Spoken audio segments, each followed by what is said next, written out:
Tolong banget kalau bisa buatin tutorial ganti overload 1 PK merek LG. Kompresor mati, takut salah pasang kabel doang bang. Karena awalnya nyala, cuma panasnya berlebih. Sama jepret mulu pas mau mulai dingin. Oke, kalau gue menangkap dari kejadian ini, jadi dia ini tadinya AC ini sempat hidup ya. Sempat hidup, pas mau dingin, pas kompresor udah hidup, listrik jepret. Artinya kompresor sempat hidup ya, terus jepret. Nah ini abang harus ukur dulu berapa ampere kompresor ini. Nanti dari ampere itu akan ketahuan watt AC-nya. Lalu abang sesuaikan dengan daya listrik di rumah abang. Cukup apa enggak ya. Pastikan dulu daya listrik dan kapasitas AC-nya cukup. Kalau nggak cukup ya jepret. Nih cara ukur ampere kompresor ya. Agar bisa tahu wattnya kayak gini. Yang pertama abang hidupin AC-nya ya. Nah hidupin AC-nya. Lalu ke outdoor unit. Setelah kompresor dipastikan hidup, abang buka nih ya. Ukur ampere kompresornya.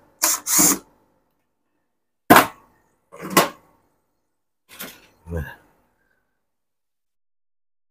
Ukur ampere kompresornya. Pakai tang ampere. Di kabel nomor 1 ya. Kabel nomor 1. Kalau abang nggak ada tang ampere, ini bisa pakai tang ampere yang murah meriah kayak gini. Yang penting bisa tahu ampernya aja ya.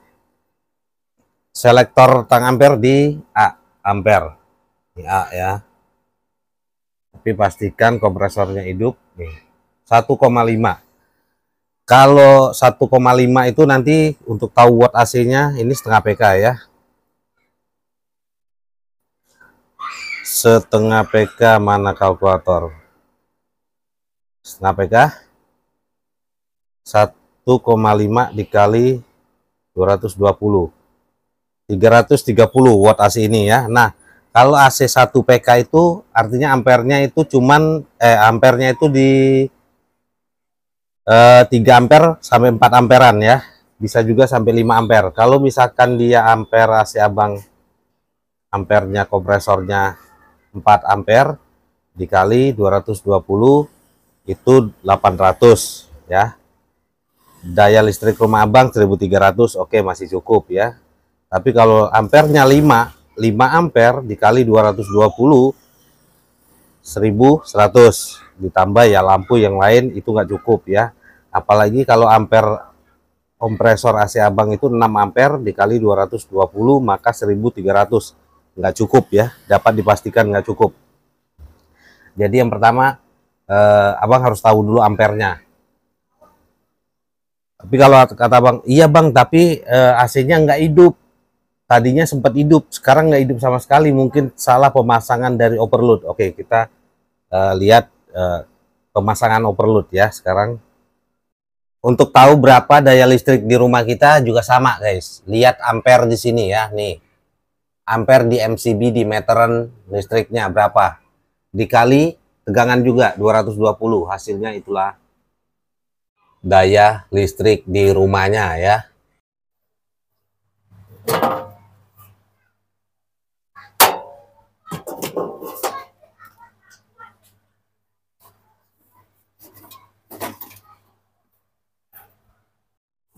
Oke, overload itu AC yang model lama biasanya pakai overload luar ya. Overload itu adanya di atas kompresor nih.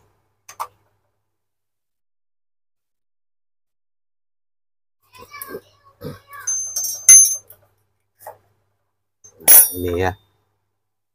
Sekarang fungsi overload dulu. Jadi fungsi overload ini untuk mengamankan kompresor ini jika kompresor overheat ya. Kalau arus berlebih maka kompresor ini akan panas. Nah kalau panasnya berlebih maka dia akan memutus arus untuk mengamankan kompresor ini. Jadi kalau AC abang sempat hidup terus diputus oleh arus, sempat hidup nih nggak lama jepret, itu artinya ampernya tinggi. ampere kompresor ini tinggi ya. Ukur dulu penyebab si ampere tinggi ini, bukan karena overload. Overload ini bukan dia ya. Penyebab ampere tinggi itu bisa karena AC kelewat kotor. Lalu bisa karena kapasitor outdoor rusak. Kapasitor outdoor yang mana? Di sini nih. Nih kapasitor ya, kapasitor outdoor. Bisa juga karena memang kondisi kompresornya itu udah mau rusak, ampernya udah tinggi. Kondisinya udah nggak prima kompresor ini. Overload itu cuma memutus arus doang cara kerjanya kok. Jadi jika arus berlebih, ampere panas, kompresor ini udah panas berlebih, maka dia akan stop arus yang ke arah kompresor. Memutus arus ya untuk mengamankan si kompresor ini. Jadi abang sebenarnya nggak usah utak-atik overload. Nah, tapi kalau abang ganti overload, misalkan si kompresor yang tadinya 1 PK, terus abang ganti overload. Overload ini harus sesuai dengan ukurannya. Jangan abang masih pakai yang 3/4 PK, kan sebelumnya kompresor 3/4 PK. Terus abang ganti ke yang 1 PK. Nah, artinya overloadnya juga ikut overload 1 PK. Jangan pakai overload yang 3/4 PK. Karena overload ini sesuai dengan ukurannya masing-masing. Kalau setengah PK ya pakai overload setengah PK. Kalau 3/4 PK pakai overload 3/4 PK. Kalau 1 PK pakai overload 1 PK. Jadi gitu ya. Jadi jangan kompresornya 3/4 PK. Kompresornya 1 PK terus abang pakai overload 3/4 PK. Ya nggak bisa bang. Bisa ya. Jadi harus sesuai dengan ukurannya. Jadi pastikan dulu abang pakai overload yang sesuai ya, yang sesuai agar kompresor bisa hidup. Nah, untuk cara pasang overload ini abang ukur dulu. Kalau memang posisinya udah terlepas kayak gini, ukur ya.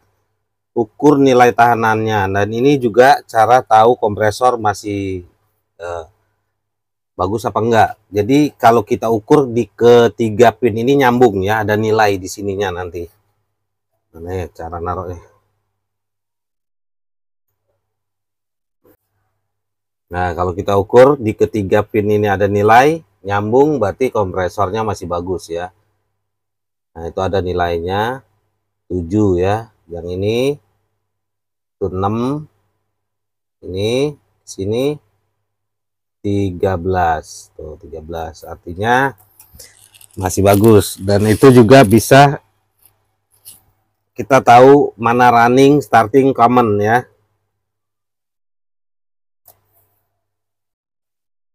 Nah, untuk tahu mana posisi kabel overload di sini di antara 3 pin ini, abang cari yang nilainya paling kecil. Nilai yang paling kecil itulah posisi kabel overload ya. Jadi abang ukur nih ke sini itu 7,5, ke sini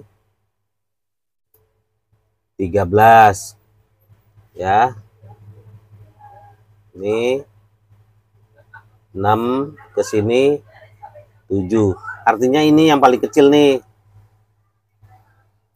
Yang sebelah sini paling kecil. Artinya inilah overload ya. Ini overload berarti yang paling kecil ini. Ini berarti common nih. Common ya. Nah, tinggal cari yang running sama starting di antara dua nih. Running sama starting.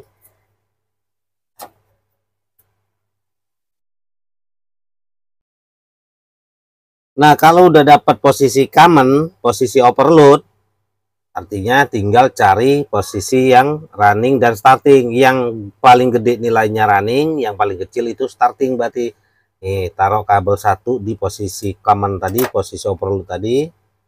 Kita ukur yang kedua, yang lainnya. Yang ini 7,5. Ini satu lagi 6,2. Artinya yang ini running, yang ini starting. Udah dapet tuh nilai yang paling gede. Ini running, ini starting, ini common, ini overloadnya tadi ya. Itu. Kalau abang bingung, pokoknya cari yang nilai paling kecil aja di antara tiga ini ya. Tiga pin kompresor ini, itulah tempatnya si overload. Nah, yang sisanya itu ke arah kompresor ya, ke arah kapasitor. Nih, cari dulu yang posisi overload. Nah, dua kabel ini yang ke arah kapasitor, ini. Nih, ya. Kapasitor outdoor ini. Dua kabelnya sisanya. Kalau abang bingung,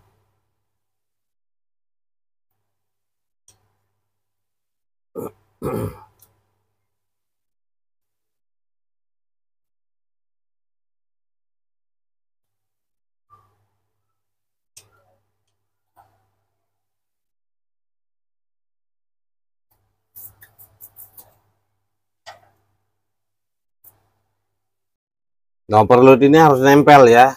Ininya harus nempel ke badan kompresor ini biar bisa mendeteksi temperatur atau panasnya si badan kompresor ini. Tapi kalau menurut penerawangan gue ya, si abang ini kan beli AC second. Beli AC second itu kondisi kompresornya udah nggak prima, udah jelek, terus diganti lagi dengan yang berapa tadi? 1 PK ya. 1 PK juga kondisi ampernya udah tinggi. Sedangkan daya listrik abang 1300, itu nggak cukup ya. Jadi kalau menurut gua ini daya listriknya nggak cukup karena kompresornya sudah tidak prima. Makanya udah sering gue bilangin kalau beli AC second itu rugi ya, rugi beli AC second itu ya. Kayak gini, dapatnya ronsok. Abang udah benerin ini, ganti itu, ganti kompresor, ganti kapasitor, ganti overload.